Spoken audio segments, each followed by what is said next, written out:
Oh yeah, same shirt 2 days in a row, or I'm just shooting videos back to back.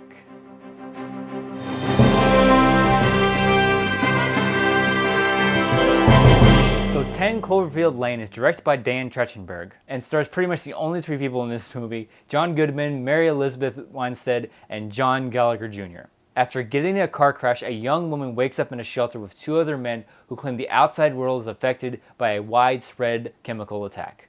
Now, if you're expecting to see a sequel slash spin-off to Cloverfield with explosions and monsters, you're not going to get that. This film is so far from that. It's more of a slow burning type of suspense indie type of film. And this is such a well crafted suspense film because it's full of tension, and it's mostly because of John Goodman's performance, because he believes in all these conspiracy theories about aliens and so worried about other attacks from other countries that he builds this shelter in his backyard, and he wants things to go certain ways. Like, he wants things to go his way, and when it doesn't, he just sort of like goes off the rails. And like the entire time I'm kind of walking on eggshells for the other characters, because like I'm worried that the other characters are gonna do something that just sets them off, and like his performance just had me on edge the entire time. And another person that deserves mad props is Mary Elizabeth Winstead. I mean, she had a really good performance in this film, and I think it's mainly because of the character she was portraying. She plays such a smart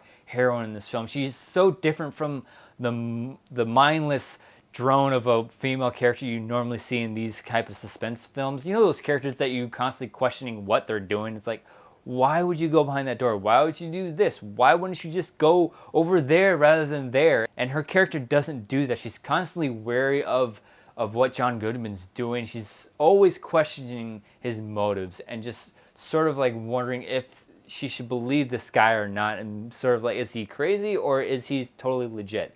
And then there's John Gallagher Jr. He had a really good performance, but for the most part, he felt like the third wheel in this film. I mean, they sort of try to give him a little bit of backstory to help you sort of connect with his character, but it really doesn't play across that well. And like he spends most of the film just sort of being that third person in the film, so you don't have to stare at just two characters the entire time. But you know, I don't know. I just didn't buy into his character all that much. He has very little character development. And he's just sort of there for the entire film. And I can't go through this entire review and not mention the directing. Dan Trachtenberg did a fantastic job in this film, and it's his first feature-length film. I mean, mad props to you, man. You did a really good job. There's so many moments where I felt so closed off in this film, and it's just due to the fantastic direction and the pacing. Normally in a film like this, it's really hard to keep things fresh when you're confined to like a single space. But like that's not the case with this film. I was never bored at all while I was watching, and like there's no wasted screen time at all. Each scene gave you something new and something fresh, and it helped move the plot along, and I absolutely love the pacing in this film. And I do have a couple of issues with this film, but it has nothing to do with like the filmmaking. It's more of like my expectations. Like I said before, if you go into this film expecting like a full-on sequel to Cloverfield, you're gonna be really disappointed, because this is again a slow burning suspense film. And I think if you did see the previous Cloverfield, it's kind of hurts your experience in this film a little bit. It did for me, because you know what's going on in the outside world, and the one thing that everybody in this film is afraid of, you kind of know that's not the case. And it sort of like lowers the tension a little bit for you. And then closer to the end of the film, something comes out of nowhere that you're not really expecting. But then when you go back and think about it, marinate on it a little bit more, it makes a whole lot more sense. And I think that's what I really liked about this film. It doesn't treat its audience like a bunch of idiots. It trusts us as filmgoers to connect the dots.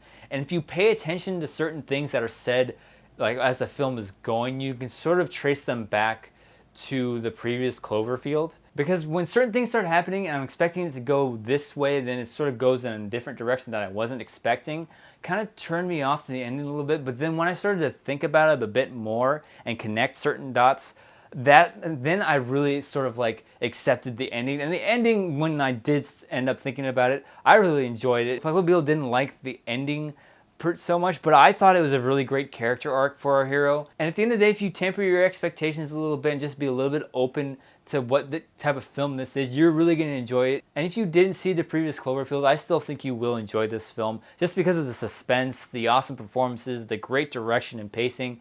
And because of those things, I'm giving 10 Cloverfield Lane a high five. So 10 Cloverfield Lane, have you seen it and what did you think about it? Leave a comment below, tell me your thoughts. Please, if you enjoyed watching this review, hit that thumbs up button below and subscribe to my channel if you haven't already.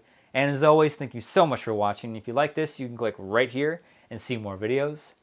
Bye, Andrew.